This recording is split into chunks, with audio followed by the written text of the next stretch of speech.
अस्सलाम वालेकुम नाज़रीन, आवाज़ न्यूज़ में आपको खुश आमदीद कहते हैं। मैं हूं डॉक्टर हफीज अंजुम। डेरा गाजी खान से ब्यूरो चीफ असद खान सूरी की रिपोर्ट के मुताबिक डीपीओ मोहम्मद अली वसीम की क़ियादत में लादी गैंग के खिलाफ पुलिस और बीएमपी के हमरा सर्च ऑपरेशन जारी।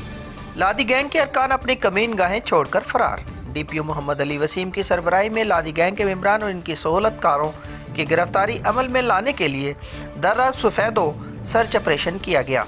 डीपीओ मोहम्मद अली वसीम की सरबराही में SP investigation Zuhaib Nasrullah Ranjha, DSP circle Sadar Mahar Nasir, SHO Kot Mubarak Shah Sadruddin, CIA staff समेत एलिट फोर्स के जवानों और जिला की दीगर नफरी ने भारी असला और एपीसी गाड़ी के हमरा लादी गैंग के मोर्चों तक पहुंच गए और लादी गैंग के मेंबरान अपने मोर्चे छोड़कर फरार हो गए।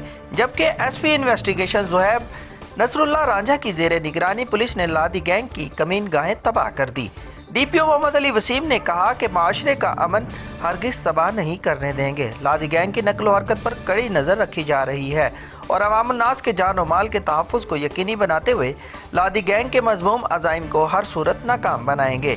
आखिर में डीपीओ मोहम्मद अली वसीम ने कहा कि अवाम भी जराइम पेशा अनासिर की निशानदेही करके पुलिस के साथ भरपूर ताउन करे।